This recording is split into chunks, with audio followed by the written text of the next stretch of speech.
Welcome to it, everybody. This is episode 89 of the Weekly Wave. My guest is Mr. Ryan Mangan, otherwise known as Ryan Pocket of the band Pocket. So without further ado, let's hit him with the groove. There's ways of getting out of each other's way that I wish I would have internalized more in jazz band, because you're playing all these color tones, and it's great for everyone to be playing them, but especially if they're in the same range, like they're just fucking fighting it out, man. Yeah. It would be like if you were like on a football team and everyone ran the same route. Yeah.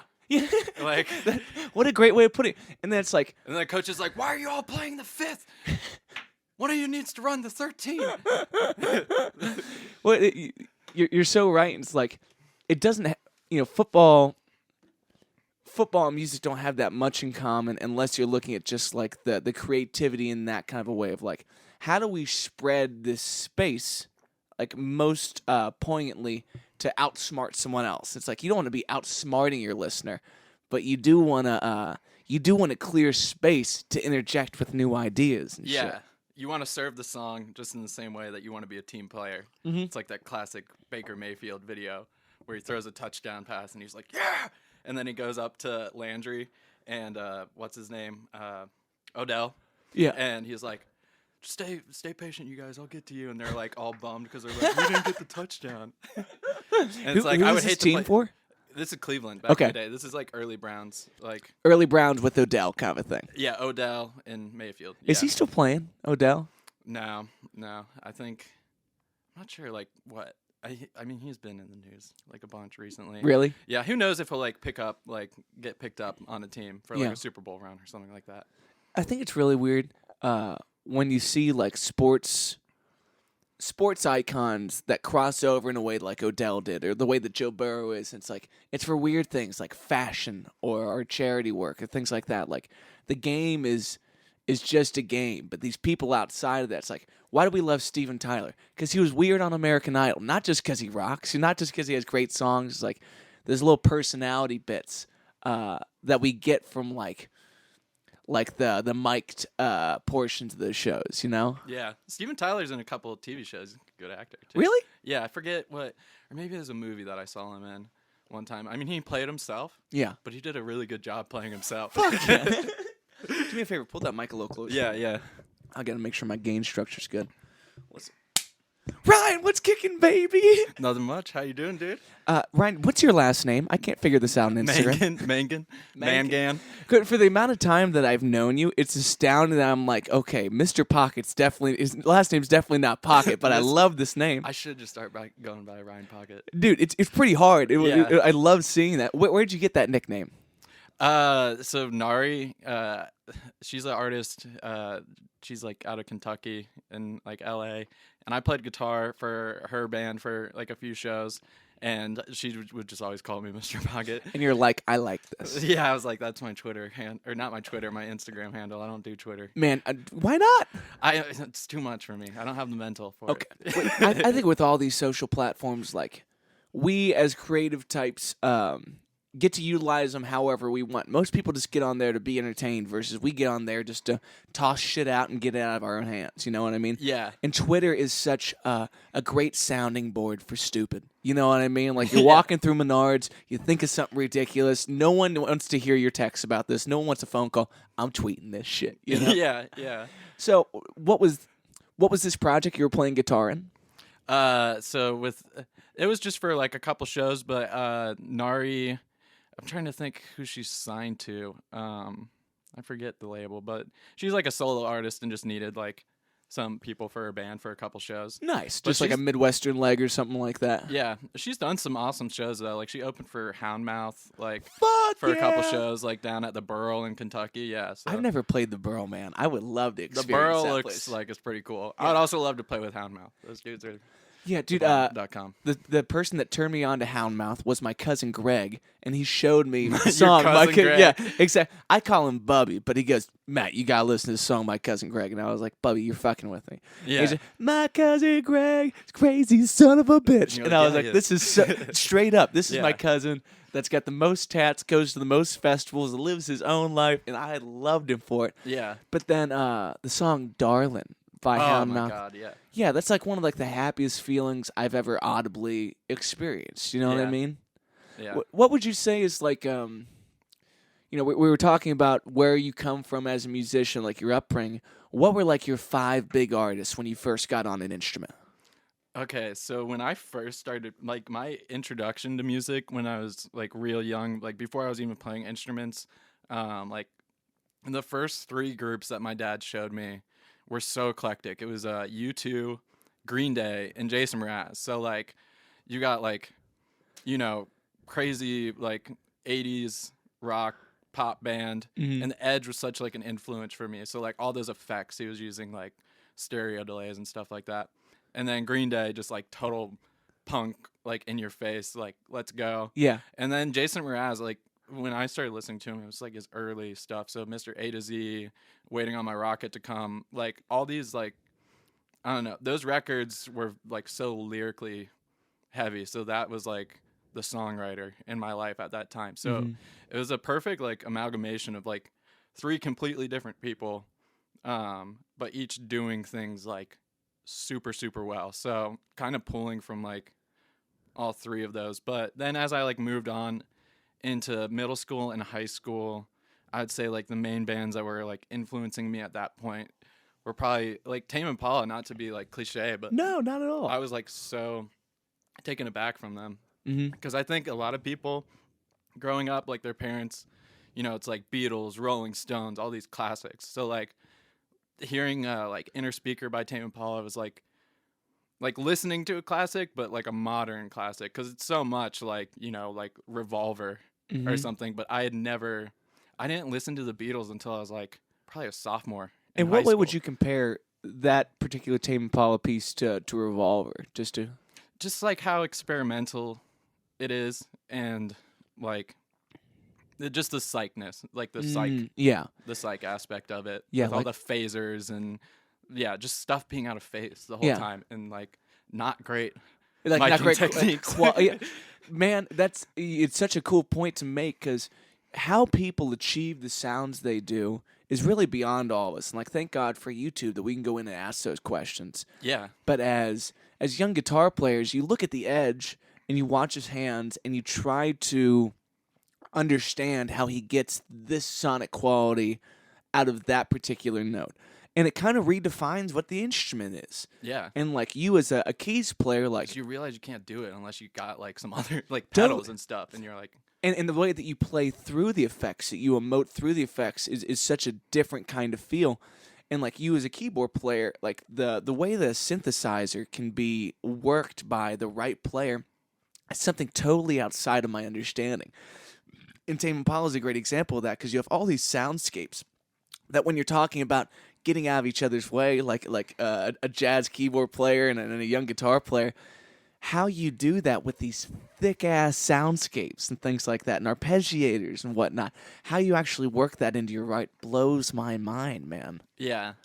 A lot of the times, um, like the blessing that we have with modern recording is like, it's like if you were like a painter and you could just throw all the colors that you wanted off and then like take a step back and be like, yeah, I want to pull this one out and pull that color out and take that out. Yeah. And then you're like, oh yeah, that's what I wanted. Like, cause that's how music production works. It's like, I'll just throw as much in a section as I can and then, go back and listen and be like, yep, these are the essential parts to it that are making it what it is. Yeah, these are enhancing, these are subtracting. So now let's sift. Yeah. Now, how much distance do you like to have between like a tracking day versus revisions and true production like that? I think since like I do all the mixing for like my band and everything on my own, the mixing and mastering. So it kind of, if I have like the band all together, it's like a recording day. We're just gonna track, Mm-hmm. and then I go into my like little nightmare space where I'm like, Yeah, your rabbit hole. yeah, yeah. And then I'll like send it off to the band, and I'm like, Yeah. "What do you guys think of this mix?" And What's the name of the band? Pocket. Cool. Yeah, Okay, cool. yeah, This works out. So yeah. Mr. Pocket should be Yeah. running that shit. Yeah, yeah. And are these mainly your songs that are brought to the band, arranged, brought to you, rearranged? So when the band started off, like the first record was a solo record. Like I did that all on my own. And then Amanda, our bass player, was like I've known her since we were in middle school. and we played in jazz band in high school together. And she was like, "These songs are cool. Like we should like play them live." So then we started doing that, and then now we got like a solid group of people. It's like me, her, my buddy CJ plays keys, and then my buddy Nate Trammell on drums. He's also just Nate like from Trauma, Illinois. I don't. Does he play in drums? Nate Trammell. I'm Nate trying to Trammell. think. His name is so familiar, man. I know I follow him on something, but I'm trying to remember his project. I'm trying to think what else he plays with Hunter Hunter. Okay. Yeah, he's like friends with Sam Rusher. Yeah. Yeah, he's good buddies with Sam. Man, I adore Sammy. Yeah, That's my dude. Sam is the nicest guy. He's the nicest guy. He was such a great bandmate for me, man. Like he still plays with us every once in a while. Yeah. But there was a really like solid year and a half where I was just playing with Sammy, and he has such a great, expansive musical mind. Like he doesn't like to approach things the same way, damn near ever. Yeah. And as a person bringing your songs to someone with that kind of capability, it's odd to watch someone be a shapeshifter. Like it changes the color of the band. It changes the way that we tend to veer off or we pivot. Like, did you feel that same kind of thing as you added band members to what you perceived as a solo project? Yeah, and it was exactly that. Like there, like with Amanda, at least, like she just plays bass in like a way that like it's what you're talking about. That instant, like, oh, I've never like felt this groove this hard before. Yeah, and same with everyone in the group. Like Nate is an amazing drummer. Also, like he helps with a lot of the production now with because he's also a great audio engineer. Mm-hmm. And he's a great keyboard player as well. So he does some of that. Do you guys use the same DAW when you work together? He's a Logic guy as well, Cool. But he's also an Ableton guy. I don't have Ableton. I haven't shed the money for that yet. I'm terrified to make that jump. I think for all of us, it's like there's so many tools you can use, and there's a great lesson just learning how to use one tool really well before you jump into a little bit of everything. You know, it's like having 10 guitars that you take on the road with you. It's like you should just be able to play one for most of the set and get away with it. Unless I break too many strings for that shit. That's my issue too. Got a heavy right hand? Yeah, heavy right hand. Heavy right hand, and a whole lot of sweat. You know? Yeah. I got the sweat fingers too. Yeah. What kind of picks you like to use? I use the tiny ones, but thick. The little Dunlap 3s or whatever? Yeah, the Dunlop Jazz 3s. Yeah. Dude, I always lost those things, but what great picks. You know? They're great, yeah. Did you grow up playing fingerstyle at all, or were you always a plectrum kid? I started fingerstyle, so like the first song I learned on guitar in 6th grade was like, I think it's like Little House by Ed Sheeran. Like super kind of cringe, but no, not Ed was so good for a young generation of guitar players. Yeah. Like you mentioned Jason Mraz. Jason was probably the biggest influence on me as a kid. Like I'm Yours with the song that made me want to sing for the first time. Yeah. And then you look at the rest of his catalog, like Mr. A to Z, you're like, this guy fucking goes hard. Yeah, I'm the Dynamo Volition. You're like, what? It's some of the greatest lyricism that we get out of any new songwriter. So he's like a James Taylor for us, and like I don't think he gets that credit in that. No, yeah. He also has an album called A Beautiful Mess, Live on Earth. Dude, the Chicago album? Yes, that Chicago. With the Ohio players? Woo! Yeah. That's the Ohio players on that? That's the Ohio players on Woo! that, yeah. I never knew! Yeah. That's crazy! Yeah, you hear that. Dun, dun, dun, dun, dun. They start the show and you're like, woo, let's go. Exactly. all the horn parts on that are amazing. Like, what's the... wake up, everybody. I forget the name of that song. La, la, la. Yeah, that song, that one's great on that record, though. Yeah, and the horns on there are They're spectacular. just wailing. Dude, Yeah. truly. And like, I don't know if there was ever a live album that hit me that hard in the face before that. Since then, there's been a couple. Yeah. But as young players, like, first you get obsessed with a part of a song, then you get obsessed with the song, then you get obsessed with the artist, and then you get obsessed with like these moments in time that come along with a live album, like Frampton Comes Alive or like Kiss Alive or something like that. These are pictures of lightning in a bottle that you'll never get again, man. Yeah. Is a live album something that you see as something you want to do with Pocket? Yeah, that would be sick, actually. We've done like a couple, like during the pandemic, we did a couple of live sessions. Like one was produced by this guy from Chicago. And then we did a couple like on our own, just like in the apartment that we were living, or not like apartment, it was more like a townhouse. Okay. We got so lucky when we were living there. I remember like every day we would be jamming, and then we would see our neighbors like downstairs on like the outside porch, and we'd be like do you guys want to like kill us? And they're like, no, you guys sound great. And we're like, are you just saying that? Yeah. Like, Is this at OU? no, this is like in Northside. Nice. Yeah, and they're Only like, in Northside would you get the type of creatives that are like, no, you should keep raging. Like, let's go. Yeah, just chill. Yeah, like what was that last one I called? Yeah. You're like, okay. Isn't it weird though the way that a part of town has such a different like eclectic mindset? Like I'm very grateful that we have in Northside. I'm also grateful for an Evendale or a Reading where you don't have that kind of environment. It's Yeah. like, it's a nice little ebb and chilled flow out. to things. Yeah. Do you think Cincinnati will always be your home scene, or do you see yourself venturing out at some point? I think like at some point I could venture out, but like in the meantime, I'm pretty in love with the city and the like support network that I got here. That's beautiful, man. Yeah. And by support network, do you mean like the family aspect of it and whatnot? Yeah, family, friends, like my girl, and yeah, like especially with like my grandparents getting older, like I want to stick around Yeah. to be there for them and everything. Man, I totally agree with that. There's so much. We as creatives have a calling to be in places that we feel like can take us to that next level, and if we want Cincinnati to be that, we all have to communally work on those things. But there's something about being in your hometown that allows you to be with your grandparents on the way out. You know, be with your parents as they start to have grandkids in their life, and having that kind of a joy. Like, there's something to be said about staying in a place that's too familiar. Yeah. But there's certain aspects of the human experience you don't get anywhere else besides where you came from, you know? Yeah. Yeah.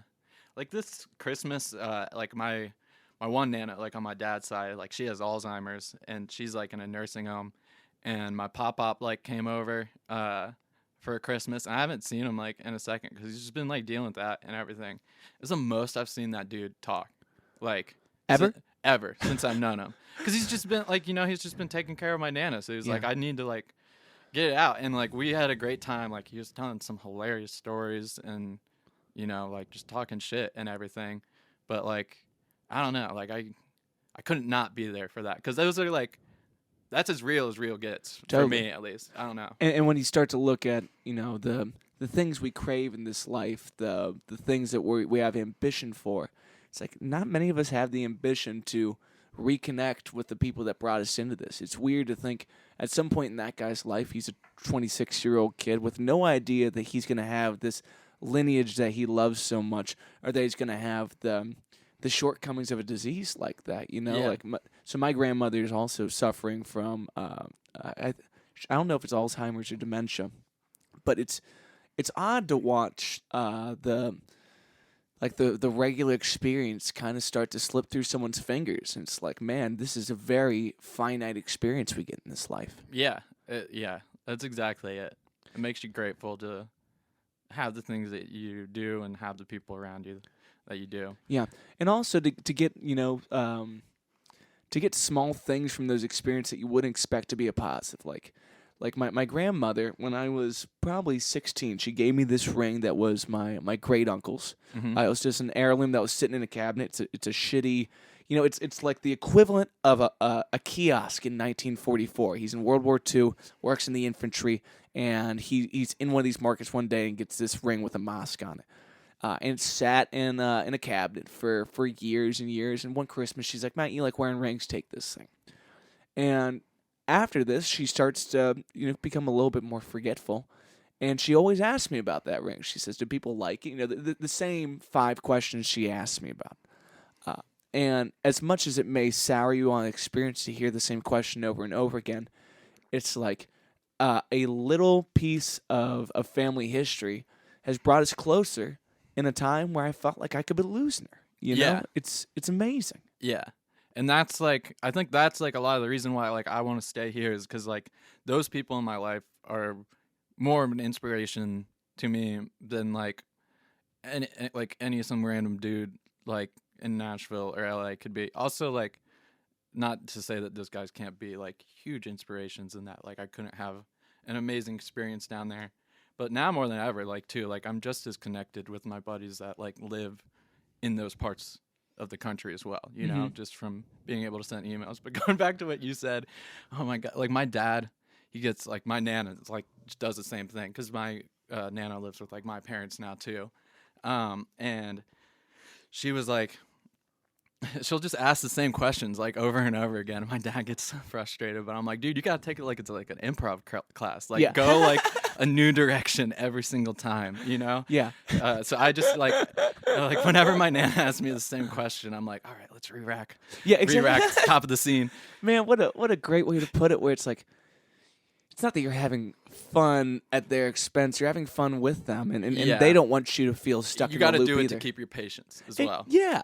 And to see it as a creative opportunity is very different, man. It's like that's a half glass full mentality. It's good if you're trying to be a teacher. You know how they always like tell you like explain things like the same thing multiple ways. Yes, yeah, and like when you're thinking about your own art too, that kind of reapproach of the same question or the same song. Like that's what we do in a DAW, you know? You come back the next day and you're like, I'm taking all the synths out. Maybe it's better with that. I'm taking the vocal out. Let's rewrite the lyrics. It's not going to be swung anymore. Exactly. Dequantize. Pull it back. Yeah. Yeah, man. It's crazy that you know, there was a world before COVID where you had to be in a certain set and setting to get certain things done. And now we've realized that just because you lived in Nashville, you're having to do everything remote the same way that we were up here. So now we can take a level of adamance that Cincinnati has a chance to be the scene that we want it to be.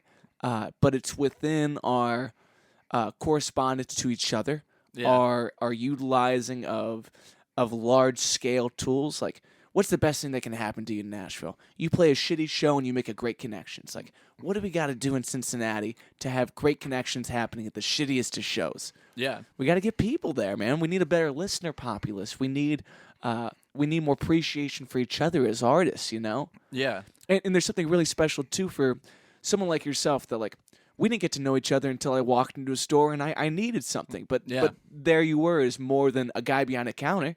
You're a homie in the scene doing the thing, and now I have questions, you know? Yeah. Yeah. And I can hook you up with that discount. Guy. Yeah. So what would you say is the hardest part about being a player that's in the commercial sale of music equipment kind of world? Probably just like not getting jaded, like honestly, like just staying positive, because like, you know, like one moment you could be selling like a kid his first instrument ever, which is like a beautiful thing, you know, you're like so psyched on that, and then the next moment you got like some dude like yelling at you for whatever, you know, like so just realizing that it's a bounce, you know. You don't get to have great days every day there. Yeah and like, you know, like on top of that, like you can decide, like for the most part you decide how your day goes, you know, like other people, like they can say what they want to you, but like at the end of the day, like you get to decide how you take that, which I haven't always been perfect about that. Sometimes you like internalize some of those retail interactions and you go home and you're like, no, these fuckers. Dude, I can't imagine how you don't like, and also it's a chaotic room to spend 8 hours in, where it's just noise and people and stuff going on versus like, you know, sometimes I want to sit behind my desk and look at the same 3 minutes on the timeline for the next 4 hours and not talk to anybody. Yeah. What would you say is like your process for grounding, either before or after that experience, where you kind of need to shed the retail lifestyle? So during the pandemic, like when we couldn't play shows as much and everything, like that first like stretch of the pandemic was such a beautiful time. Like probably not for like most people, but for artists, it was like we're locked inside all day. We get to just play our instruments. But after a while, I was like, I need to get outside and do something. So I went golfing one day with my dude, and we were just like, you know, hitting a ball with a stick, and I got obsessed. So that's my release now, man. Like I just go.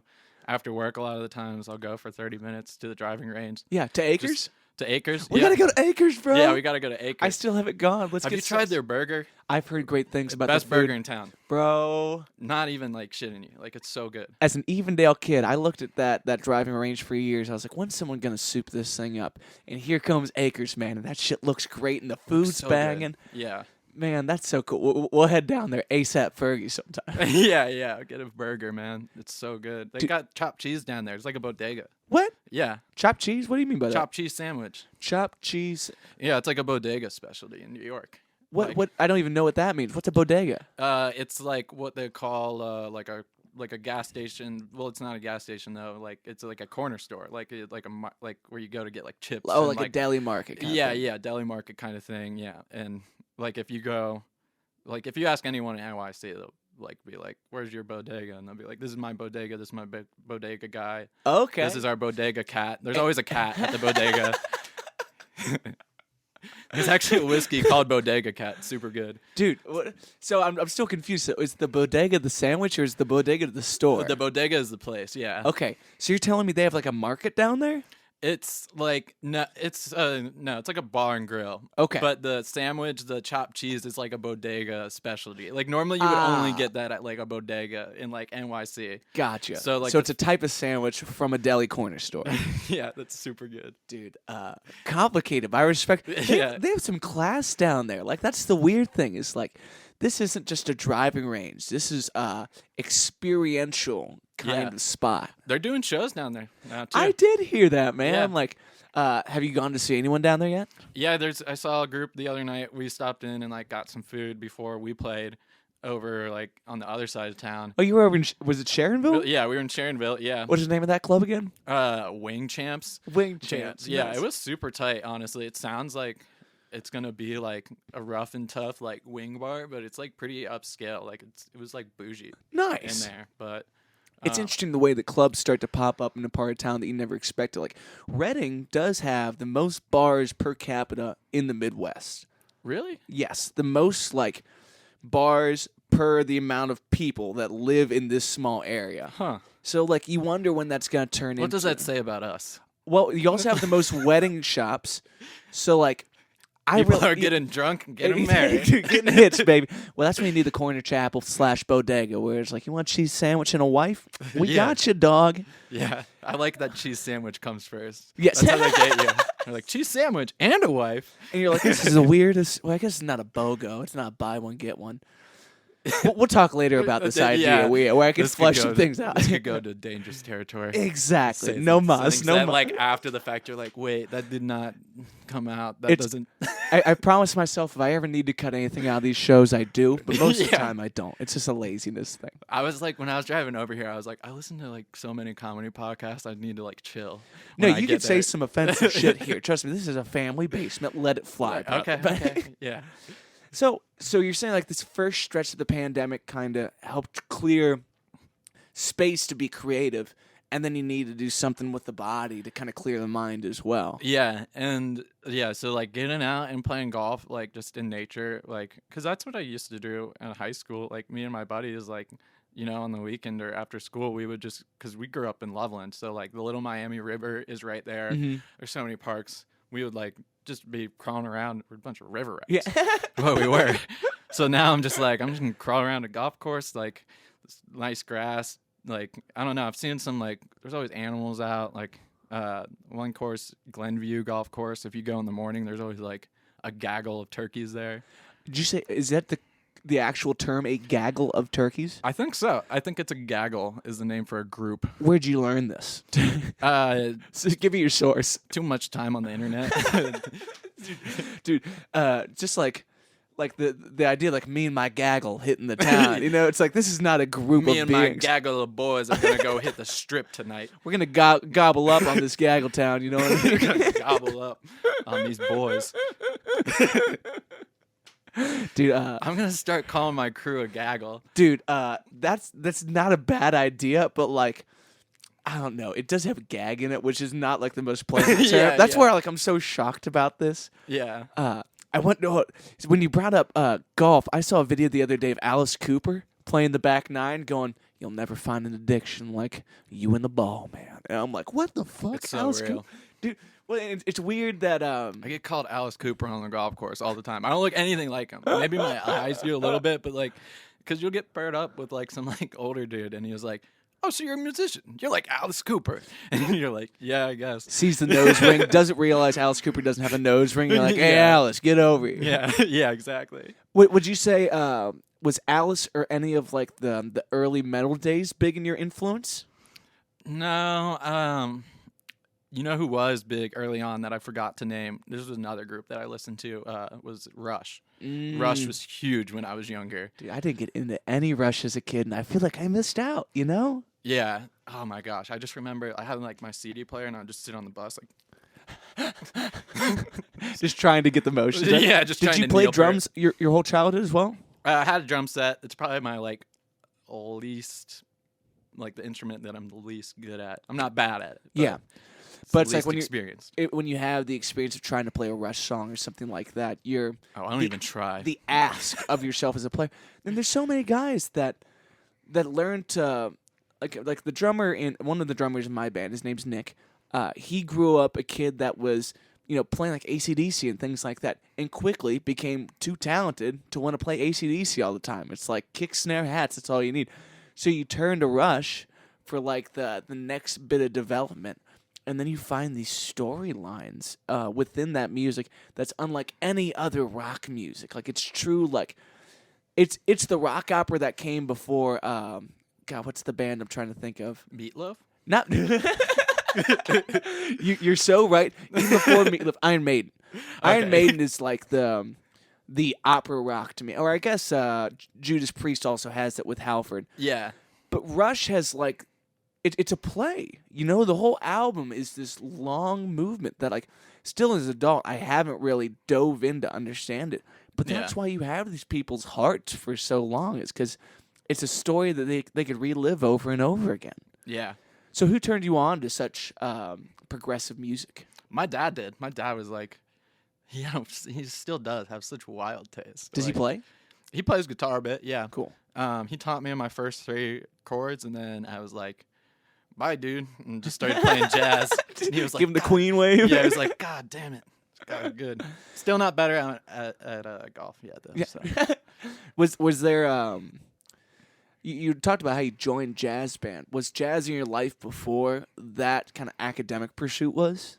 I think like I didn't, I wasn't like actively seeking it out. Like there's jazz songs. I think like even before I liked it, like I knew I liked it because like my favorite Christmas song since I was a kid has been na, na, na, na, na, which is like the saddest, like jazziest Christmas song. Dude, I'm so glad you brought that up. I was trying to learn that on piano the other day, and the movement of that song is so peculiar, and you're like, how does very dragged? Yeah. And like, but not just like the tempo movement, but like the chordal movement of it is so odd. The way that it kind of plays with your ear.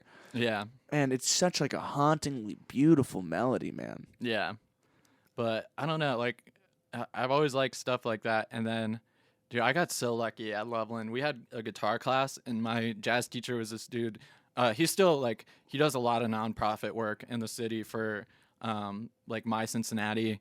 So like. A bunch of like kids like learning like orchestra and like jazz, but his name's Bernardo Lopez, and he taught. Bernardo. Bernardo? Oh God, yeah. He's such a mother. That dude plays. He's so good. He plays. He's so good. I've gotten to play a few gigs with him on bass, and he has shook my world up. And he's such a sweet dude. He's such a nice guy. But he was my guitar teacher. We had a guitar class like at our high school, so. I took that, like I took beginner and intermediate guitar, and I'd already been playing and stuff, and so I'd just be sitting there like, yeah, like he was like, "You're good, yeah, like, you'll be fine. You shouldn't even be here right now." It's a great place to be though, where like, yeah. Now the teacher isn't worried about you getting the basic lessons. Like when they're bored, they come to you with something a little bit more developed. Like there was a guy in my life named Carlos Vargas who did a similar thing. He was a student teacher that was going to CCM, and I was taking these guitar classes, but I'd also been taking lessons for 6 or 7 years before that. So the only thing I was really learning was how to read music, and then maybe like some other like technical things, like some fingerstyle stuff. But then he came in and like that A sus13 chord, like that's the guy who showed me that chord, and your head explodes. Yeah, because you like, can't. I need more. You crave it after that point. Yeah. And there's the other thing that this guy blew my mind with. He was showing me some dexterity drills. And I always thought, like, okay, the faster the better, the faster the better. He's like, no, man, you need to think about how efficient your hands are. So how Yeah. far do you lift your pinky, before you come back down for something? And to this day, it's like, that's mastery of the instrument. Yeah. Drummers have efficiency as they roll around that thing. But guitar players, we can get away with so much slop. And it's like, no, man, if you look at the ergonomics of this, if you really get tight, this rabbit hole's so much deeper than you thought. Yeah, it really is. And like, oh my gosh, I had that same lesson like in jazz. Like Yeah. I had a dude like that was like, yeah, you're taking your hands way too far off, and I was like, oh, that's like, yeah, I just need to calm down and let my hand relax and just play, like just not. I don't know. It's a feel thing. Like it obviously takes practice and time. Yeah. But no, he's totally right. But Bernardo did like exactly that for me. Like he was like, well, you're like obviously like you know what you're doing in guitar class. He's like, we need somebody to play guitar for like the jazz like group because we don't have a guitarist. And then Amanda was in jazz playing bass at the time, and like it was all history from there. Yeah. Like I just Was loved she an it. upright kid initially? She played. Well, she played. I think she played cello and strings. Yeah. Nice. Yeah, and then she would just play electric. Yeah. And the funny thing about Bernardo being our jazz teacher is like it was jazz class, but we were also playing like Curtis Mayfield, and like just What like kind of Curtis? Like what? what was the Curtis? I want to say we did not do Push a Man. We did something though that was like equally as like offensive for like Yeah. a public school to be doing, just about like selling coke. Yeah. Dude, so that whole album, Superfly, like Superflies. I'd never heard of Curtis before, and in the same way that like I'd always heard people talking about shopping for vinyl, and they say you buy it because the cover looked cool. You had no idea, and in the cover of this, yeah, exactly. Him looking up Wait, or looking down. Like on the cover of this, it was the deluxe edition, so it's a red vinyl, and then it has like a fold out of like the cop movie that they use all Superfly for. So it's just like this dude in a white suit, like diving, shooting his pistol, and I thought that shit was hilarious. But then you turn it on, and like I don't know, just the level of funk in this is so crazy. I was having a discussion with a guy yesterday of like, I'm a big Prince fan. Where does Prince get that vocal tone and the intention to do so? And I was like, it must go Smokey Robinson to Curtis to Prince, and with a little Rick James in there. But it's like, Yeah. the male Dude, falsetto. I've never thought about that. That's so true. And that, yeah, and it's this very specific type of falsetto too. yeah, and it's not like it's not it's not a soft male voice. It's a strong, impactful. Still punching, yeah. Yeah, it's still got so much articulation. And how you learn that, like, those are the books to go back and study. I've heard Prince talk about learning, like, classic female 70s soul singers, like listening to, like, Donna Summers or, like, things like that. Donna Summers. Yeah. Woo! What a woman. Yeah.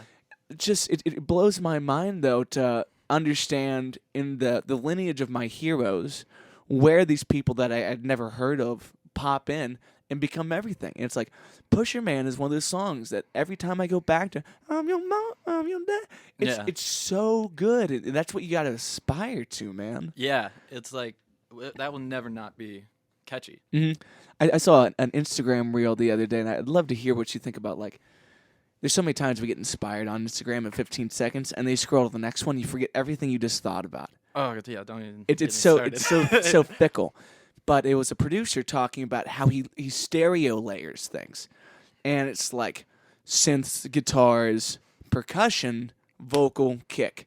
And it's like when you look at Superfly, the percussion is the best aspect of the left and right. And it teaches you how to rock with the music the way that they have chosen to layer these. Yeah. It's so different from a Beatles stereo where it's like bass and drums on the right, this over here on the left. It's like, man, the evolution of that's so crazy. Yeah. And then when it's still used in like, you can still use it like creatively. Like I forget what the song is by Band of Horses, but they have a song that starts out and the drums are all on the right and the bass is on the left, and it's like this super like kind of melancholy like start, and then like the chorus hits and everything like switches to the middle, and you're like, whoa. What a cool effect. Yeah. So when you're approaching your DAW, like once you have everything tracked, how do you start to consider your panning options? So, I mean, I definitely have some some go-tos for sure, but one thing like it all goes back to like what I learned in jazz, like which is like to serve the song. Like the song is the most important thing. Um, like no matter how much I might like a solo or like the tone of something, Mm-hmm. like it has to serve the song. Um, but creating space for like different instruments um, to have like because I still like the idea of like things sounding like they're in a room. Um, so I guess there's two different. There's panning. I use a lot of auto pan. Mm. Um, Is that like like a third party plugin? yeah, that's a Sound Toys like plugin, and that's where it just like takes stuff and like, you know, Oh, is it like a going. moving pan? Yeah, it's going back and forth. Yeah, Cool. yeah, And do you set like a time parameter for that? yeah. You can set it like on bars or something. Okay, or I'm sure you can keep it to your click or whatever it's going to be. Yeah, exactly. Yeah, so that's like good for like synth, not like melodies, but like counterparts. Mm-hmm. It's kind of fun to have like a counterpart like swirling around. Mm. Um, Guitars are fun to do that with sometimes, not like rhythm. Like Mhm. anything that's like kind of like a one note thing, Mm-hmm. or not one note, but one note monophonic, I should say. It's fun to do auto pan, and then from there, like just kind of deciding like what amount of like reverb do I use for each thing to create like the perceived space that I want for that thing. So like a vocal, like most of the time I want a vocal to be like pretty up front. So there's not going to be much reverb on. It's going to be pretty short. Um, but then like, you know, say like a pad that's like very atmospheric. Like I'm going to want that to sound far away Yeah. so that, you know, you like drench that. And do you get like the perception of depth through your reverbs most of the time? Like Yep. I've never really thought about that. Like the Making it 3D. yeah, Because interesting. panning's like 2D, Yeah, and then the depth is, yeah. that what a great way of explaining that. Because I've never like I'm a guitar player. I've only really been a guitar player. I'll dabble in the studio for other things, but I would never source myself out as a hired gun on anything else. So my first relationship with reverb is on the amp, and it's just it's to cover my bluffs. You know what I Yeah, mean? yeah. It's like to soften the instrument. But you don't realize that it puts you farther back in the mix audibly. Like I've never perceived that as the third dimension of that. Yeah. And most of the time when I'm applying reverbs in a production sense, it's via a bus. So it's like I'm going to set up a reverb and delay for the whole song, and I'm going to decide who gets to be in there, how much. Yeah. Versus with like a synth pad, you're saying like, okay, I know that this is going to need its own reverb, and I want to put it way back in the room. So 2.5 seconds it is. You know what I mean? Yeah, Like something yeah. extreme like that. Yeah. And you can still do it like on the bus, you know, to like keep the continuity of like having the same reverb sound, like the same room sound, but then just drenching it like Yeah. on the bus, you know, just on the one send Mm-hmm. for that. But yeah, I don't know. I try to like every time I go to produce, I mean, obviously like anyone who's mixing like has their things that they like to do, but I try and, you know, do something a little bit different each time. Interesting. Just as in the same way we're talking about like, you know, having a conversation with your grandmother, it's just like it's just your personal curiosity of how to reinvent that every time. Yeah, yeah, exactly. Just to keep it interesting, and because like it can always be better too. Like there's always, like there's tried and true ways to do things, but like it's fun to experiment to see if there's like ways you can enhance things. Yeah. I saw this on Instagram the other day, and I thought was a great question for all of us. Like, going into the new year, as someone that music is not only your life, but it is your career path, it's how you make a living. What would you say are like the three biggest ways that you want to make your living next year in music? Like, what makes you happiest, but also what's like the most necessary for someone to have a gigging career? I would so my goals for the next year. I would say like probably the thing that makes me the happiest, honestly, is like conversations like this with like other musicians and like just having like people share their knowledge with me and vice versa. Like it's what keeps me going, at least like in this field. to know that there's like-minded people out there. Mhm. Because it feels good to know that you're not like alone. Because music production, like specifically, like being at a desk by yourself, like it can get lonely sometimes. So, like it's good to have like these conversations, and meet people. But my goals for like this next year, so I'm starting like my own production studio, which I'm also gonna do like lessons out Fuck of. yeah. Because I noticed like ever since I started working at my job, like that's been something that I noticed is like not offered. Like people are, like there's guitar lessons, but there's not like Production there's lessons not to production lessons. teach you how to not get a phasing issue or to cause a phasing issue. Yeah, or you know? what phase even is. Yeah, and it's someone that's nerded out enough to know. Like you're saying, like I've watched all these videos. I have this education, like, but I spent thousands of dollars that you shouldn't spend. yeah. what? Yeah, I remember. No, I don't regret my degray. It's cool, but like. But one of the best You don't things that need like yeah, that's a hard question to have with people, man. I was just talking to a younger guy that I'm helping him with some production stuff, and I was like, man, you can go study whatever you want. If you want the college experience, go have the college experience. Yeah, it's great. It's fun. But I was like, man, if you want to do what I'm doing on my side of the desk or what the guys in my band do, everyone said you don't need that paper. Yeah. You could spend that money on something else. And as we all start to like, it's been a hot button issue for student money on a loans. studio. You could spend the money on a studio. You could get yourself the computer that you need to do this adequately. You could put that money aside and say that I'm going to need this more when I'm 45 and I got a family. And you literally don't even need to know how to use it. You just need to have it. What do you mean by that? Like, if you have all that stuff and you're, like, starting a studio, you can just rent it out. Interesting. Well, that's a very good point. Like, invest in capital that's utilized by many people.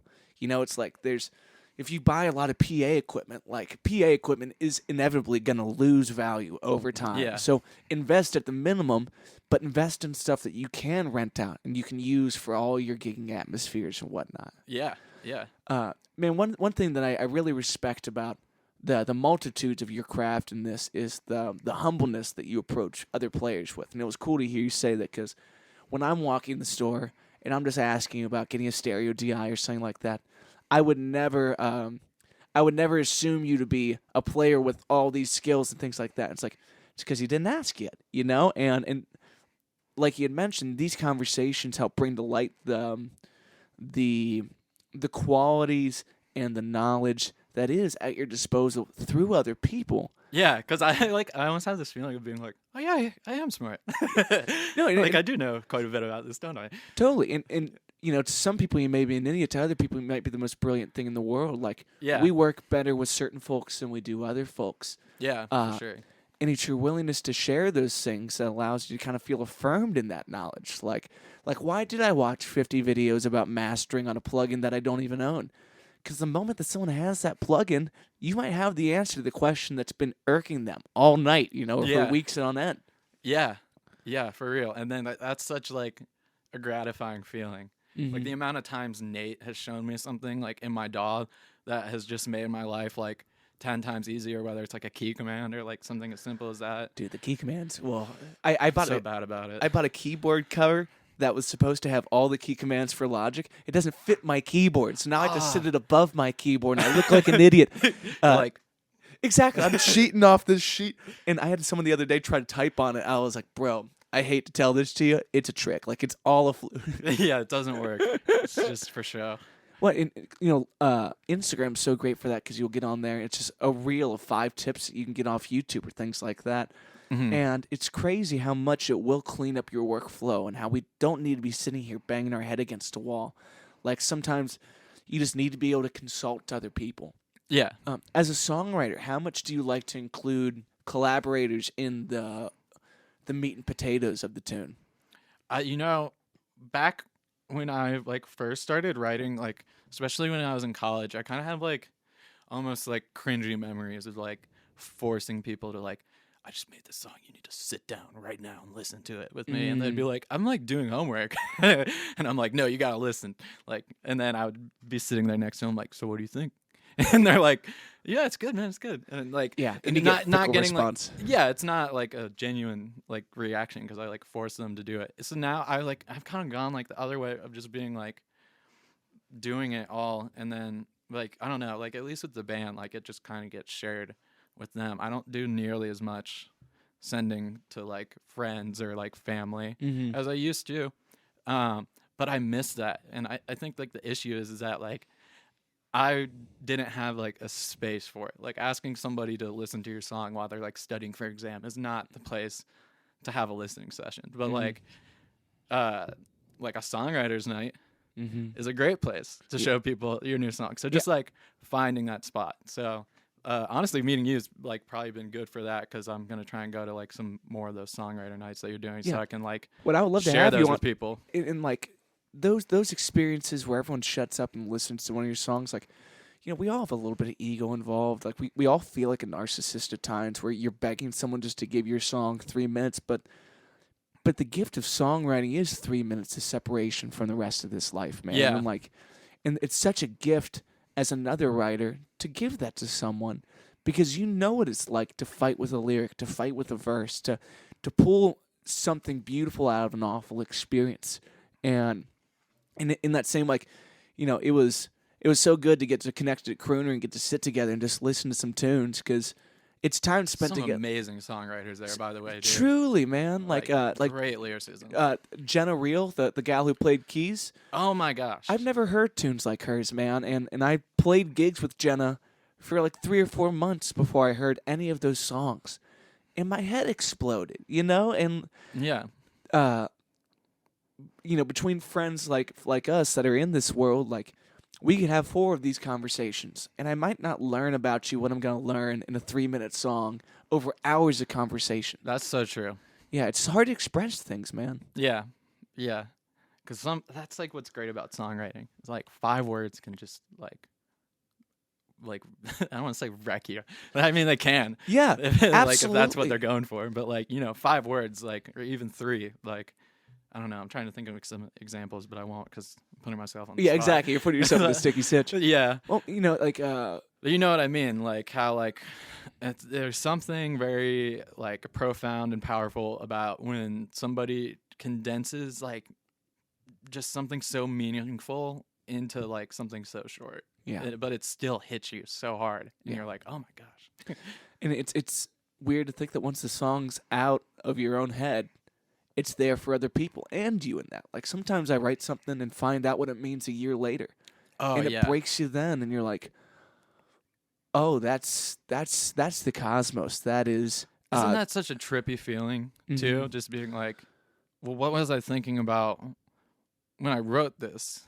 Like, cause like I don't know. It's hard to even because if it like when it hits you that hard, like down the road, you're like, well, this is what that means. Yeah. But then it's like I wrote this like so long ago. So what happened? In the way that art gets to be so distinct to everyone, so odd. Like, you know, there's songs in our lives that are undeniable classics, undeniable hits, but they change what they do for you. Like the song "Yesterday" by Paul. Like that was the song that I always played for my Nana, and she was the one that took me to every guitar lesson I ever went to.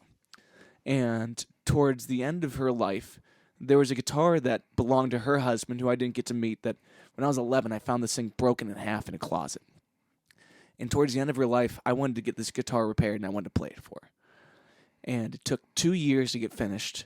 The last thing I ever did with my Nana was play this guitar for her, to get to share this gift she gave me back. Yeah. You know, and like, it's hard to fathom the thoughts that go through your head on your deathbed, and it's hard for me to even try to empathize towards that. But now when I play the song "Yesterday" that I played then, it's like yesterday all my troubles seem so far away. Like there's such a visceral healing in that for me. Yeah. And it's like this may have been a love song, it may have been scrambled eggs for Paul, it may have been so many things. But now it's the last and one of the heaviest moments that I ever got to have with one of the most pivotal characters ever in my life. One of the literal reasons I'm here. But Yeah. she put That's something such in my a head. beautiful moment. Too. Yeah, man, it breaks me every time to think about. Yeah. That's cool though that you had that connection with that song. Yeah, And that you did that because you don't. That's like my whole thing with staying in the city. Like you don't have to go get the guitar repaired. You don't have to learn yesterday. You don't have to play that for your nana. And like if you didn't, you'd still be a good man. yeah. But you're an even better person for doing that. That's very kind to say, man. I think we all have that conundrum of is it really appropriate for me to bust out a guitar right now and sing a song? And it's like this is the closest we get to our. That's as real gets. Yeah, exactly. Like these are the things I could not put into words for you right now. These are the things I could not say. But if you want to listen, I'll tell you through this. Yeah. And it's crazy with bandmates too, the way that truth comes out in the air that you two populate together. Like Yeah. like there's something about having your back towards your drummer, and like you're both jamming, and for some of you both say we're gonna hit on the and of two. Like no conversation. It's just and you hit it, and you suddenly feel no separation with that person. You're like, when we both leave this meat bag behind, we're floating through space looking to be the next thing that we are. We will be together on the suit. end of two. Yeah, exactly. It's such a weird thing, man. Yeah, it really is. But it's a good thing. And you made me think about all the times that I have like family gatherings, and you got like my grandparents will be there, and they're like, play guitar for us, play us a song, and I'm like, oh my god. Mm-hmm. And, you get the sweat beads coming down you because that's the most stressful show is the family show. Yeah, in front of all your aunts and uncles. But hearing that, I'm like, like I should. Mm-hmm. If I ask, I should because they appreciate it. I like doing it. Like it means so much more. I mean, it means a lot to me, but it means probably more to them than like we'll ever know. Yeah, yeah. It's the hard thing about staying in the place that you're born is like people still perceive you as little Ryan. Like your grandparents see you as a child. Yeah. Even tonight, I'm going to I'm seeing a bunch of high school friends I haven't seen in like 2 years tonight. Yeah, that's a weird feeling, man. Yeah, and they don't know you as the artist you are today. So sometimes it's hard for them to get texted a song in the middle of the night and perceive it like their favorite artist. Like there's people in my life that are now dear friends that treated me like the artist I wanted to be before anyone else would. And Yeah. because of that, they're one of my closest friends, and I confide in them. But some people They don't show up with the Matt Waters tie-dye Dude, on, they and show you're up with like, the this is the t-shirts. OG. Dude, those are my people. Those Yeah. my boy Jordan, who moved here to help me out in this thing, and he was living in New Hampshire. He had just listened to the songs on Spotify through a college buddy of mine, Mm-hmm.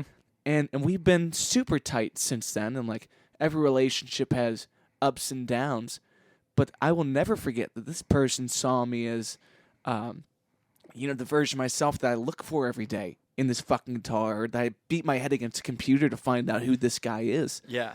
And that person says, not only do I see you, but I feel that too. I understand too. And that's the beautiful side of our creations, is that they are not ours once they're gone, Yeah. Yeah. I can do like that has to be the coolest feeling. It's like when your song does something more for someone than it ever could have done for you. Yeah. Holy shit. Could Yeah. you imagine how it feels for a guy like Paul, who still steps up to bat to write the next song, knowing that he's written songs that have meant everything to people. Yeah. Like the deepest Wedding kind of songs. Yeah. birth songs. Yeah. funeral everything. songs. Yeah. The other day I played a funeral. It's like I don't play a lot of funerals. Like in my gigging life, if I could pick something that I'd like to give up, it'd probably be playing funeral. But Why? But someone asked me. For What's this. not fun about that? Especially when it's a stranger, and like there's something really odd about being in there, and something snaps you into feeling like this is your family. Like this guy. Oh yeah. This guy was talking about his brother who had just passed, and started into the Irish blessing. That made me think of my name. I'm just fucking sobbing in the back now. Oh, the goddamn Irish Dude, blessing. it's so good. It's Yeah. May the wind. Thank God he didn't sing it. Oh, I would have sung it. I would have been up there. May the wind be softly at your back, like just the whole thing. Well, one of the songs they wanted was one of their wedding songs was "Just the Way You Are" by Billy Joel, and we were talking about like, relaxing the hand and just letting it do what it does. Like I've learned a lot of Billy Joel songs on guitar and fought my way through them. Yeah. And you sit down here and it's like, oh, now it makes sense. Right. it's all right now. Yeah. And that song has all these lyrics that like haunt me in their simple beauty. Like one of them is, I never want clever conversation. I never want to work that hard. Or no, I don't want clever conversation. I never want to work that hard. Like what a great testament of love, where it's like I don't need you to be brilliant in every essence of it.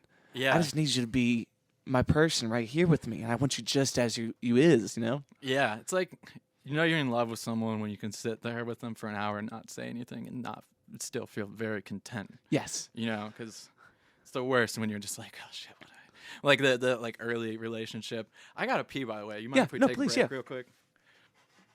I'll just leave this shit rolling. Awesome. Drum set, but I got. As you could just hear, I'm pretty garbage on a drum set, but I do love to play. Dude, that's the most like cathartic instrument. Also, that clap cymbal; those things are so much fun. So, you ever heard of Badges? I think we've talked about the Badges drum shop. Yeah, in Mason, they're sick. Yeah. Do you mind if I pour a cup real quick? No, please. Gonna start really sweating now. Oh, the Dwight. The Dwight cup. It has Dwight's great like Tiffany escapade. What is my perfect crime? An ex-girlfriend gave that to me, and I will always appreciate her for that mug, if nothing else. Thank you, Rachel. That's a good conversation topic. Is gifts from ex-girlfriends that you still have. Hit me with the truth. What do you still use from your exes? I'm trying to think. Because I know I have like one or two things. The one thing that I know, I still have this like teddy bear that like my girlfriend from 7th grade gave me. And she sprayed it with like this vanilla perfume and it smelled so good. Still does? Not so much. Not so much now, yeah. But that's still at my parents' house. I don't use that. Yeah. I'm trying to think if there's But still sits around, like reminds you of like, probably one of the first loves in your life. Like 7th grade is like weird, hot, and heavy. Oh my God, dude. I was so nervous. I remember like this is a funny story. My first girlfriend that I had in 6th grade, she would always be like, let's meet at the bus stop, like before we go home from school and like, we'll kiss. And I would get so nervous that I would just hide in the bathroom. I missed the bus for like a whole week. And my dad was like, you either got to kiss this girl or like break up with her. Like, I don't care what it is, but it's got to be. Like, I'm tired of picking. I broke up with her. I couldn't do it. Couldn't do it, man. Couldn't do it. Couldn't bring myself to. She wasn't the one for the first kiss. She wasn't the one, yeah. Dude, that's a weird question, though, of first for everything. It's like, you should really choose people well for that. And that's a conversation more people should have with their kids. Yeah. Like, if you don't want to kiss the girl, just cut it off. Do you remember your first kiss? My first kiss, this is hilarious. My first kiss was at the Hard Rock Hotel in Orlando, Florida. Ooh, that's hot and steamy. I was hanging out with like a bunch of like the older teenagers, and it came up of like I hadn't had my first kiss. Like I'm a nervous kid, and then like the hottest girl of this group just comes up and lays one on me, and it was like an ASUS 13, man. It ruined me. It was. Could you imagine if dudes did that to like some 13-year-old girls? Like I haven't not had my kosher. First kiss. She was like 14, and I was some dude walks up like, come here. Like maybe she was 16 and I was 12. But no, it was awesome. But you're so right. It's so it's not like the John kosher Mulaney together. bit. Like it's like having a horse watch a dog. Dude, it's a weird thing though when you're a young kid. It is. I'm grateful that I had the music at that point to write songs about. Because like, I look back on those songs, like that's a great testament to how immature but how hopeful you are of these things. Like I was talking to my fiance yesterday about like I think one of the biggest differences between my current self and my high school self is my high school self would say I can love you forever. And the version of me now is like I don't know what forever is, but if you're down to buckle up, let's do this thing. You know what I mean? Like, yeah. And that's honesty is the most important thing. Yeah. So if you can do that, like you're set. Yeah, for sure. Yeah. Well, you're getting closer towards it at least. Like, yeah. I heard someone the other day. It's like your experience versus like your knowledge curve. It's like no, your confidence versus your experience curve. Like the more experience you get, the more you realize you don't know shit. You know what I mean? There's a perfect crossover there where you slowly start to have some idea of what you're doing. But like the best part of getting into any new hobby is watching the training wheels fall off because you thought you could do it without them. And Yeah, it's like, dude. no, you are fucked, dog. Yeah, that's golf for me, man. Really? Yeah, some days I'll be like, I'm the shit. I'm going to go pro. And then other days I'm like, what am I thinking about? Why am I spending more time at the range than I am playing guitar? You know, because it's good for you, because you're a person. Like, I Yeah. really wrestle with that. Like, we have a job that we all want to grow at without encumberment. Like, we want to make it to the top. We want to be able to make a good living at this. Like, everyone has that aspiration. So when I take time for simple joys in my life, whether it's yoga or getting fucked up at a Bengals game or something ridiculous like that. Don't even get me started on that. You going to the Bills game? I'm not. No. Oh, I'll be there. I'll be there. You got season tickets? No, my brother, his like Christmas gift was Bengals tickets. So me and all the bros are going. Well, at least all of Buffalo is on a no driving like the city. Like, you can't get in your car right now. The Mafia's not going to make it out to Cincinnati. What I'm saying is they can't practice this week, so we're gonna Shrek them. I don't know if that's the truth. They're probably sleeping at the stadium practicing. But my hope is that they're all resting at home with their families, not realizing that we're gonna ruin their lives. Yeah. Are we close to being number one in the AFC? We are 12-4, and Are we really 12-4? we're 12-4. We've been on an 8-game winning streak. We've won all of November and December. Haven't lost a game in those months. You know, Joe Burrow hasn't lost a game in December or January, except for I think the Super Bowl. Yeah, like his whole life. That's wild. Yeah, that's absurd. Yeah, that's pretty crazy. Isn't it crazy what I wouldn't say it's one person that has made the team, but the aura of confidence that we've gotten from a singular Joe Burrow is extraordinary. What a franchise player does for you. Yeah. Dude, like when he makes a mistake and he's on the bench with that 1,000-yard stare, with those crystal blue eyes, I'm like, he's about to fucking ruin some people's lives. The way he's crystal blue upset. eyes, man. Yeah. You're such a diehard fan. You're like, Oh, he's so yeah. beautiful. Yeah. That's our boy. Yeah. He's amazing. He's hot as hell. He's also in what is it? He's in the top 100 best dressed for some kind of larger magazine where I'm like, that's our dude. Yeah, that's our guy. Repping the fashion. Man, I feel like He's a big Office fan too. Really?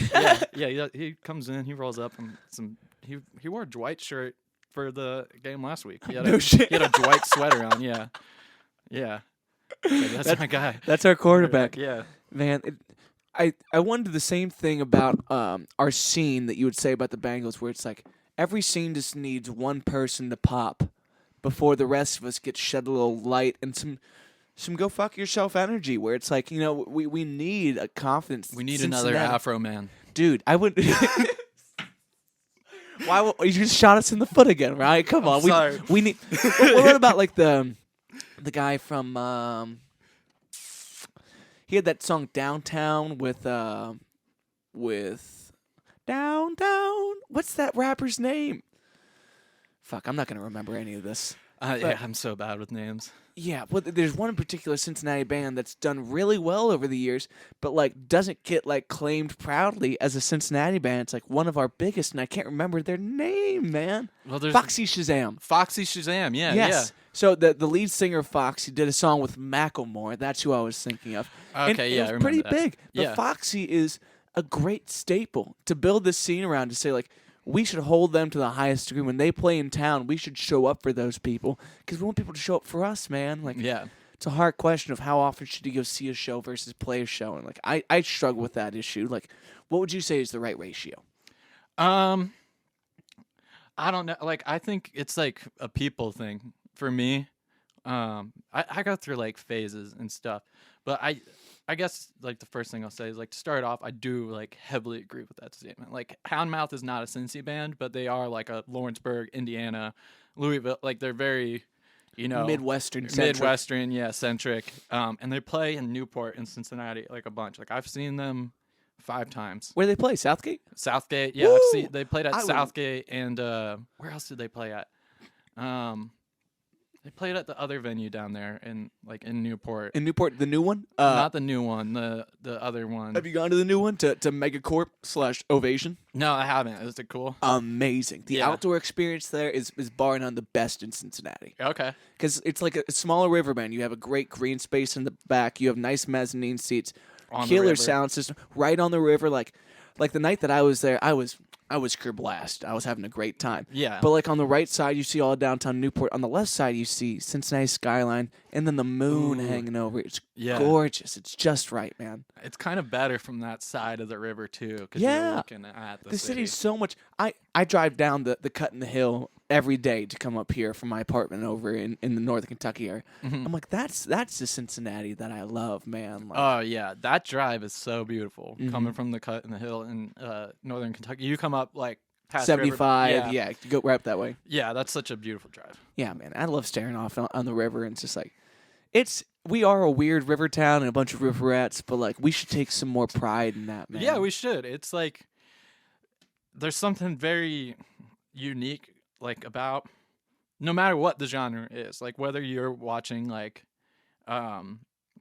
whether it's like name like national acts, like whether it's Walk the Moon or The National Mhm. or Foxy's Shazam, like it's very diverse, but like the one thing about all those artists that's the same is like they're so much who they are. Like Mhm. um So much of their sound, and like when you start to reverse engineer that, it gives you more appreciation for one, the fact that we do have a sound, but where you can be part of that sound too. yeah, it's very open. It's like eating local. It's like you don't It realize just that. has to be real. Yeah, that's a hard question, man. Like what are the moments where you feel most authentic to yourself as a player? Anytime I do something that wasn't muscle memory, that was like felt. That was just like in the moment. Actually, the like I felt like myself was pretty recently at when we played at Sharonville. We like finished a song and we were like kind of jamming on it. And at the end of the song, I like threw the feedback on my delay pedal all the way up. But I love my delay pedal because it has a limiter on it. So like when you what delay is this? it's a Keeley's Cavern. Cool. So when you do the feedback where it's like ding ding ding ding ding ding ding, like it doesn't get like louder. It just stays at the It just like runs in the distance, but like at a set decibel at a level. set, yeah. So it's not like annoying. Yeah. So I like threw the feedback all the way up so it keep going, and then I like took the time knob and was like, "Jung, jung, jung, jung, jung, jung, jung," and the whole band like slowed down with me, and then I went like, "Jung, jung, jung, jung, jung, jung, jung, jung, jung, jung, jung, jung, jung," and like we were all like, and like went back into the song, and it was That's not sick. planned at all, and it was very like truly authentic, like just in the moment, like, oh shit, this is what's gonna happen. This is cool. Yeah. All right, let's go. Dude, what a synth nerd thing to do to your guitar pedal. That's so Yeah, cool. yeah. Like, so I switched to the Helix a while ago, and that's Oh, how do you like it? I love it. It's changed my life because I was dragging around my amps. That like I love my amps, and I was I had a situation in Cleveland where my Dr. Z went out, and it's like, man, here's this pretty amp that I'm beating the shit out of playing clubs that don't do well with an amp. Like most places I go now, I'd rather just come right out the mains because it's more controlled for everybody involved. Yeah. You know? Yeah. So I agree. I keep my particular feelings about the tone aspects of it here. I do my tinkering here that I try to replicate on the Helix. And the best thing about the Helix is if it dies, I just get another Helix and load that bitch up, and it's like I never lost nothing. Yeah, because you can save all of it. Exactly. And I'm sure at some point in time, best case scenario, things go well for me. I can walk out with my pedal chain in a USB on my pocket and just have someone backline me a Helix. Like, Yeah. mhm. Yeah, because that's like a thing that would be ready for backlining too. Totally, it's going to be super available, or I can just buy it, return it, which I don't think that's really ethical to do to these companies. But like, if you got to do it, do it. Yeah, yeah. Now it's like you're not. Yeah, I have some opinions on that. Yeah. but they're. I agree with you. But you've Yeah. dealt with it in the retail environment where it's like Yeah. someone just abuses things and brings it back to you. It's like these instruments have love poured into them, and they're expensive for a reason. Yeah. Well, when you work in retail, like, or like, yeah, you can see I can see the cost. So I can see like how much it cost us to buy that item versus like how much you, the consumer, paid for it. So like the wholesale cost versus like the profit margin. Yeah. Yeah, and it's hard to So say what some companies need to things- make. Yeah, it's different and it depends on the product. Like an Apollo, I don't know if I should say this, but like, You can give an estimate for the wholesale. Don't give the actual number. yeah. So like an Apollo, like right now, like an Apollo Twin, it's like $1,000. Mm. That costs them, like our company, $950 to buy. So the profit margin for that is not good. It's not good at all. But it's But a on the product. other hand, there's other stuff that might cost you $800, and it cost us $200. So And it's interesting the way that like you learn from a company having to reevaluate what products go out in there in the same way that we got to decide what kind of gigging you want to do. Like yeah. A Oh my funeral- gosh, that's a huge thing. Like I make more money if I sell a Samson mic than I do a Shure mic. But that's very odd. which one do I want to sell to an artist? Yeah, when like that's a hard like, commission versus what you take. But like, if I'm playing a wedding, if I know they have the funds for it, I'm gonna upcharge them so that the people that don't have the funds for it are gonna get a better price when I need to. Yeah. Or when I want to play a club for my own original artist reasons, I need that wiggle room over here. And like it's a hard ethical question, but like inflation happens, you got to keep raising your prices, and you got to be real about where you try to make money to put away at the end of the day. Yeah, if the companies know their worth, like, so should we, because we're an entity Yeah. at this point. For sure. Like, we're people, but we also And that's running why a so many business. players, you need to have an LLC, you need to have your ducks Business in a row. card, yeah. Yeah, exactly. You need to have a business credit card that you can get all the right benefits from. You And need so to be writing off your drinks at the bar every night. preface that if there's one thing you shouldn't write off, alcoholic beverages. Beverages. The IRS will come for you. Unless I'm wearing a suit and I'm there, in which case it's fine. Isn't it weird to think like, okay, a company like They're cracking down on that, actually. Really? Yeah, they're trying to like stop that from being a thing. But that's like kind of the backbone of this country is like dudes going out and like getting drunk and being like, "We got a deal, dude, someone This spending country was on built someone on- else's card. Yeah. Well, like that's like This country is built on handshakes and alcohol. dude, that you should hold on to that line because that's deep. Like that's a great song right there. Handshakes and alcohol. That sounds Handshakes like and a alcohol. Florida Georgia line song. They're gonna take this right out from under you. Okay, they did break up though. Did you hear that? I did, yeah. It's kind of The bummer. greatest duo in country music, not Big and Rich, Florida Georgia line. Yeah. And Nelly, but we're gonna keep him as like an uncredited author. Okay, but it's a crazy thing to say. Like, if you're getting into this game, you need to have that business account set up so you can write off your family's trip to Asheville to go see the Moog factory because Yeah. that is experiential learning. Okay, and when you're talking about the People don't even know that's a thing they can do a lot of the times. Yeah. Like when you're talking to like somebody who just started their business, they're like, "Wait, what?" I need mean, my that's how accountant. I was. Yeah. Yeah, my accountant needed to explain that to me. She's like, you Yeah. can buy concert tickets and write that off because you're a musician. And now I'm balling on concerts. I go Yeah. out to shit when I want to go to it. And like, there's companies are taking advantage of that, but the consumers aren't. And it's like everyone in this world can have an LLC for consulting, VEG, and write off whatever you need to be better at what you do. Yeah. And if you don't make use of those benefits, then you're going to end up at the bottom of the totem. Yeah. It's a weird advanced, it's 4D chess for trying to manage your finances, but like there's professionals in that world. You should They pay wanna a help you. professional. Yes, you should pay a professional to give you good advice on what to do with your money. Yeah. Yeah, or else you just Yeah. keep losing out on it. The IRS comes And knocking on your door. most families have a lawyer. Like, what I'm trying to say is like most people have an uncle, Mhm. and they happen to be a lawyer, or an aunt, and Yeah. they happen to be. Have you ever needed a lawyer for your musical escapades?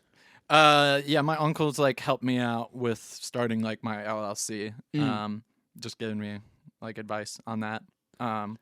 But I haven't needed like a lawyer for like anything serious yet. I've just asked him for advice on like some stuff. I had an interesting situation over publishing rights where I had to get a lawyer involved and like Yeah. copyright infringement and all that. Was it a stink deal or? No, it was like a personal deal between me and a producer, but it's crazy that you do need a good lawyer. Yeah. And those people need to be great at what they do. In the same way that you're watching YouTube videos trying to find out how to use this compressor for this or side chaining, whatever it be, they need to know how to keep your game tight and clean cut so that you don't have the liability on the back end for that shit. Yeah, and same thing for like whoever you're talking to at your bank. Mm-hmm. Like their job is to like have your money make you money. Yeah. And save you money. That's a hard thing though for players, like in the way that you're talking about, like buying equipment that's going to make you money. You know, like you can rent this stuff out. Like you also need to make some safe and savvy investment choices, because we don't live in a world where your money can sit in a bank account and retain value. It has to grow, and like that's where like I start to get really uncomfortable thinking that like I have no concern as to whether Tesla does better in their career path, their trajectory as a company, but I bought stock because I think they're gonna make money over time. Like I shouldn't need to shill out my money to make extra cash from it when it's not saying that. I'd rather just be there for me when I need it. Yeah. You know, but the free market has dictated that this is the way we're going, so you have to play the game. Yeah. It's a lot easier to take money out of a bank account, too, than it is out of, like, when it's invested. Then you got to do capital gains tax Yeah, and you all thought that. it, yeah, and nobody wants to do that. So it's, No. like, almost, like, better for, like for your psyche to just have it out there, you know, for the rest of your life. Yeah, exactly. Don't put anything in the market that you're trying to take out in time. Like, don't expect to turn this around in any way. Yeah. Have you dabbled at all in that game? A little bit, not as much as I should, Yeah. especially with just like starting the studio and everything. Like currently, it's like been a big investment. So Yeah, but it's good advice for young players just to say like, hey, look at your income streams and try to be wise about this. If you don't have a budgeting app to keep your shit straight, you're behind the curve. If you're not using something like, I use QuickBooks Self-Employed, so I can write off all my mileage. QuickBooks is great. QuickBooks is phenomenal. And there's other services like that.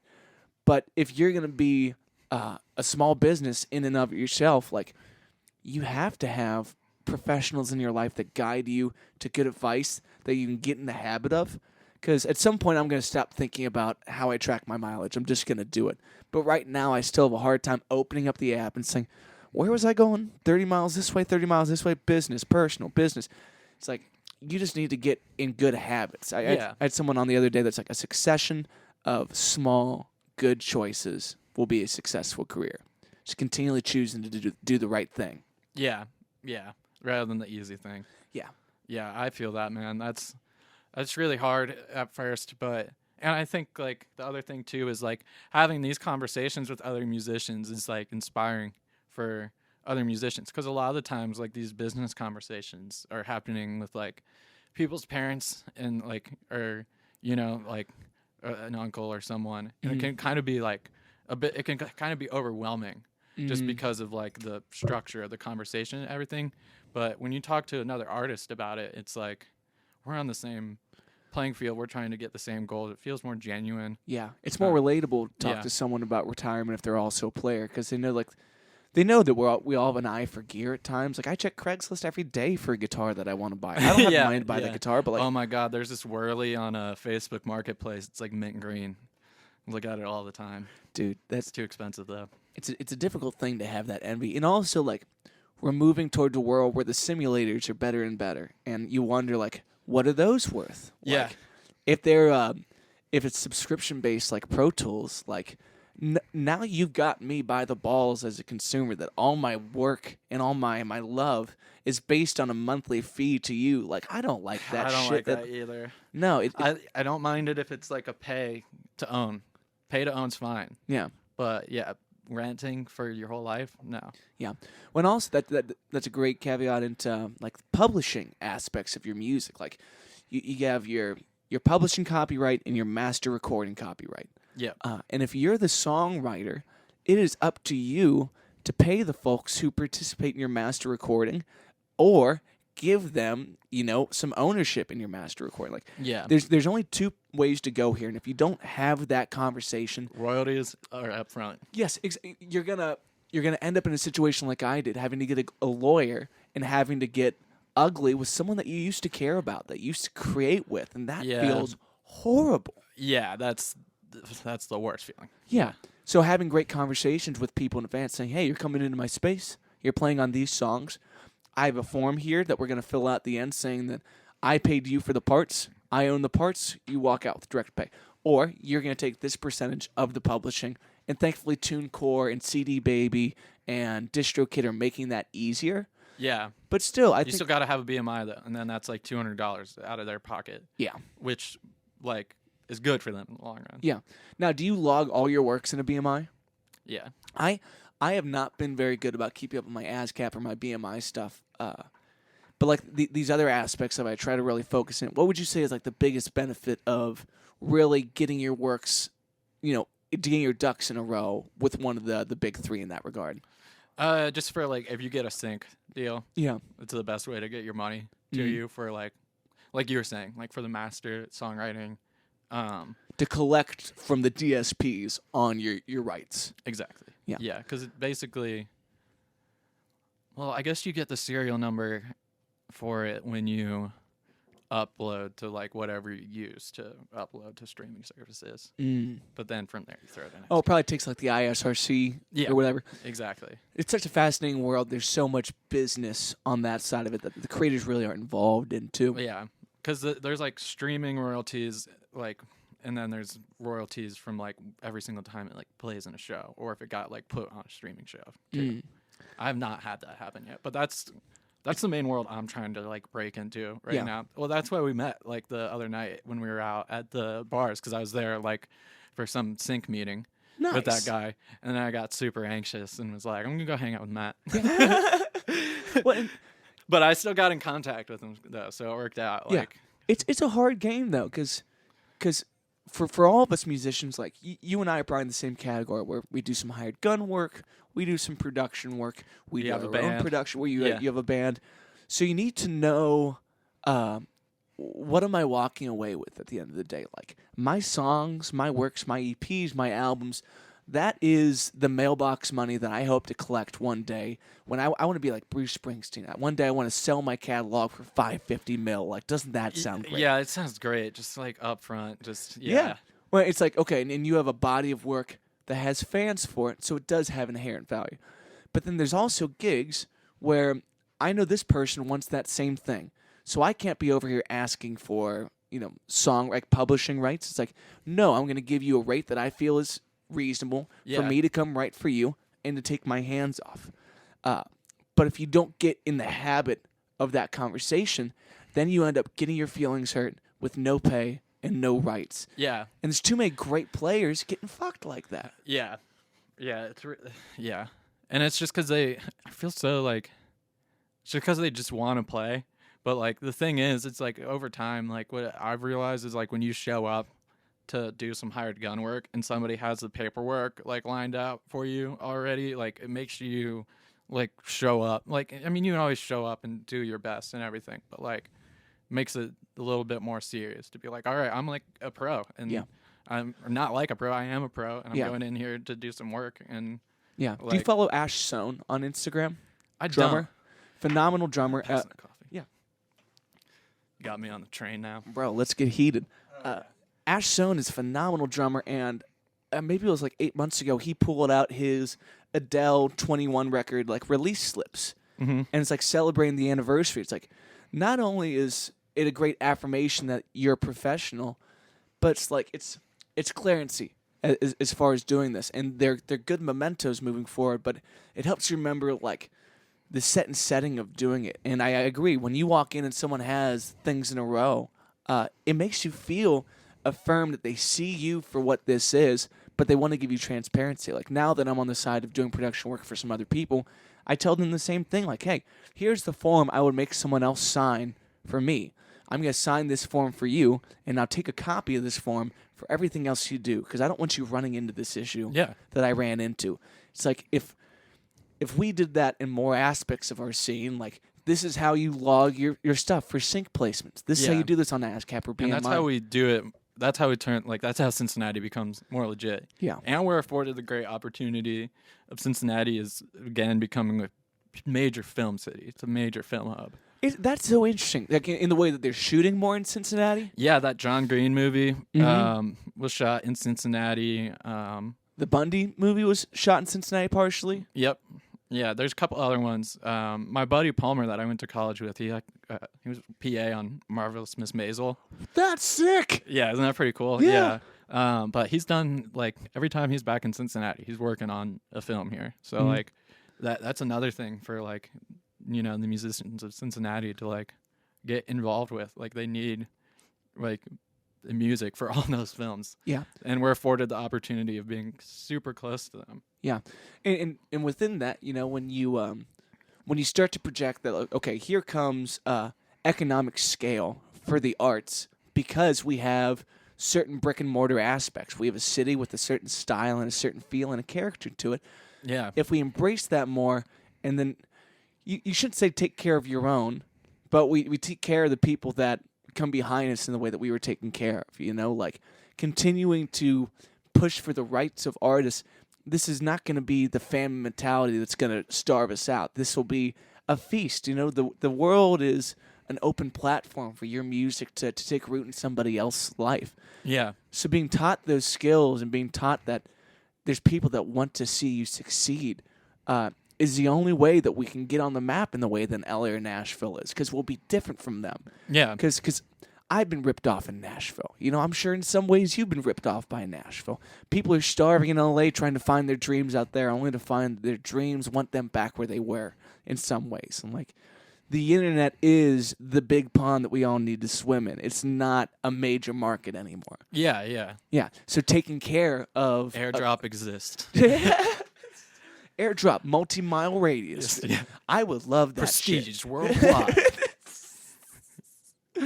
Man, That would be sick if you could AirDrop like. if you could open up your AirDrop for farther distances. Yeah, and then like select like a contact. Yeah. Do you ever AirDrop your stuff in public? Like just pull up your Spotify and start running it down at the airport or something? Oh no, I haven't done that. I I feel should, though. dirty doing that, but like sometimes it's a great idea. Doing that at a concert, Yeah. where like I think a lot about I do it where I take pictures of people, like the backs of people's heads, and then I AirDrop it to them, and I disappear. that's mysterious as fuck. Like, yeah, and then you just watch them freak out. I've been watching you. Yeah. Well, there's something about Back of your head. That's ridiculous. what's that from? Is that Key and Peele? That's from I think that's a Mad TV sketch. Dude, I loved Mad TV. Yeah. Isn't that where Bobby Lee comes from initially? Yep. Yeah, that's where he started out. Man, Mad TV kicked I ass. love Bobby Lee. Dude, Bobby Lee's the GOAT. Yeah. What were we were talking about AirDrop, and I was trying to Oh, saying like how we're talking about how, like more now than ever, like it's easier to communicate with people from all over. But you got me thinking about how like the best I think the thing that makes this city unique is that it's like one thing I noticed whenever I go down and like visit my buddies at Belmont or like do a show down there, like everyone was always trying to tell you like who they are and why they're important. And I'm like, I don't know. I would feel like kind of sad for them in a way of just being like, dude, before you even like, when you told me your name, like I think you're important because you're a human and you're like alive. Like I don't think like you don't have to validate yourself to me. Like yeah. you don't have to tell me who you know or like what you've done. Like if you're nice to me and we hit it off, like I'm gonna go look up your Instagram like anyway, and I'll see what you did, and I'll go look at your Spotify. But then, like, whereas that's my favorite part about Cincinnati is like most of the people you meet here are just genuine and they love doing what they do because it's their favorite thing to do, not because they need other people to know that that's who they are. Yeah. I think that's a great point to end on, man. I think you really embody that well. And then your humbleness and your kindness and your care for not only the art but the artist is a great summation of who Ryan motherfucking Pocket is. Ryan motherfucking Pocket Mangan. Ryan Pocket Patrick Mangan. Okay, now it sounds like your wedding name was Pocket, and then you're just like, I'm gonna keep my real one. Yeah. Well, thanks for coming on today, Yeah, man. dude, I really thanks appreciate for having me. This was awesome. Yeah. This is cool. The weekly way, bitches. Ryan Mangan, Mr. Pocket. Everybody, make sure you check out their latest. Follow him on the Insta, Facebook, wherever else he is available. Ryan, thanks for coming on the show, y'all. Stay tuned for episode 90 next week, players. Peace.